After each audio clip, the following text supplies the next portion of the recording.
2 ساڵ بەسەر تیرۆرکردنی قاسم سولەیمانی فەرماندەی فەیلەقی قودسی سوپای پاسدارانی ئێران و ئەبوو مەهدی موهەندیس جێگری سەرۆکی حەشدی شەعبی عێراق تێپەڕی و بەو هۆیەوە لا کۆماری ئیسلامی ئێران با شێوەیەکی بەرفراوان و لە چەندین شاری جیهان یادەکە زیندوو کرایەوە. لەو چوارچێوێشدا کونسوڵخانەی ئێران لە هەولێر ڕێوڕەسمێکی بەڕێوە برد و تیایدا چەند وتارێک پێشکەشکران.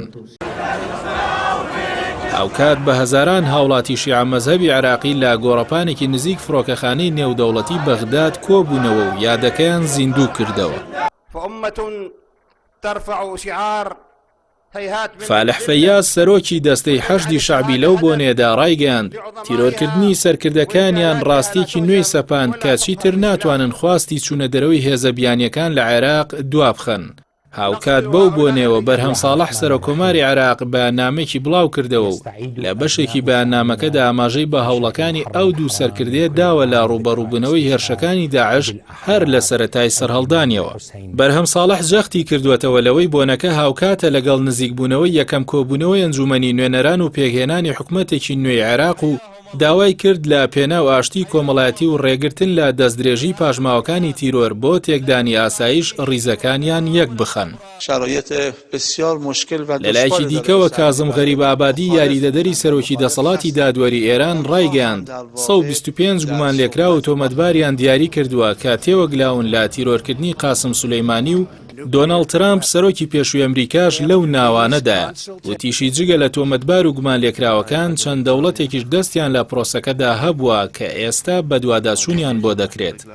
غەریبابادی وتی ئامانجی ئێران ئەوەیە بە هاوبەشی لەگەڵ حکومەتی عێراق کە تاوانەکەی تێدا ئەنجام دراوە دیاریکردنی سەرجەم جێبەجێکار و فەرماندە و هۆکارەکانی تیرۆرەکە و جێبەجێکردنی دادوەریە لە بەرامبەریان. وتیشی دۆناڵد ترامپ لە سەرووی ناوەکانەوەیە کە خۆی دانی بە جێبەجێکردنی تاوانەکەدا ناوە و ئەمەش بەڵگەیەکی باشە بۆ دۆسیەکە لە دادگا نێودەوڵەتیەکان.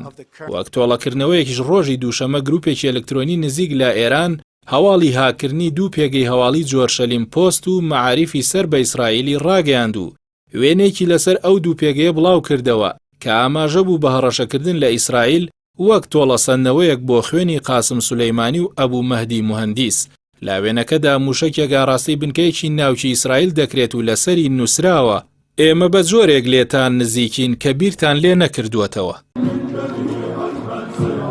هاوکات لە کەرنەڤاڵێکدا لە لوبنان کە ئاڵای لوبنان و فەڵەستینی تێدا بەرز کرابووەوە حیزبوڵای لوبنانیش یادەکەی زیندوو کردەوە و ژمارێک لە سەرکردەکانی ئەو حیزبە بەشداریان تێدا کرد و لەو چوارچەوەیەدا نەبیل قاوق ئەندامی ئەنجومەنی ناوەندی حیزبوڵا ڕایگەیاند بەهۆی تیرۆرکردنی قاسم سولەیمانیەوە توانراوە گەمارەوەیکی موشەکی ورد لە هەموو لایەکەوە بخرێتە سەر دوژمنانیان و لە ئێستادا لە غەزە و لوبنان و سووریا و یەمەن و عێراق و ئێرانەوە گەمارۆی قەوارەی زایۆنیان داوە. السلام على أبي الشهيد الحبيب الحاج أبو مهدي المهندس. هاوکات مەنارە جەمال موهەندیس کچی ئەبوو مەهدی موهەندیس بە ئاژانسەکانی هەواڵی ڕاگەیاندووە بەهۆی ئەو تاوانەوە حەشدی شەعبی تۆڵە لە دەسەڵاتدارانی سعودیە و ویلایەتە یەکگرتووەکانی ئەمریکا دەکاتەوە.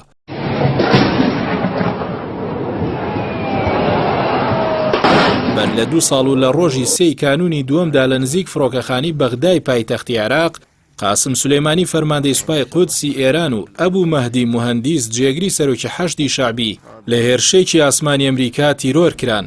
5 ڕۆژ دواتریش ئێران وەک کاردانەوەیەک چەند موشەکێکی ئاڕاستەی بارەگایەکی سوپای ئەمریکا لە عێراق و موشەکێکیشی ئاڕاستەی هەولێر کرد هەرچەندە هیچ زیانێکی گیانی لێ نەکەوتەوە بەڵام واشنتۆن ڕایگەیاند دەیان کەس بەهۆی دەنگەکەیەوە تووشی کێشەی دەماغ بوون. لەو کاتەشەوە بەرپرسانی ئێران بە بەردەوامی باز لە تۆڵەسەندنەوەی خوێنی قاسم سولەیمانی لە بەرپرسانی ئەمریکا و ئیسرائیل دەکەنەوە. یک ملت یک امت یاد می شود یک فرد نیست ولو به این که به ظاهر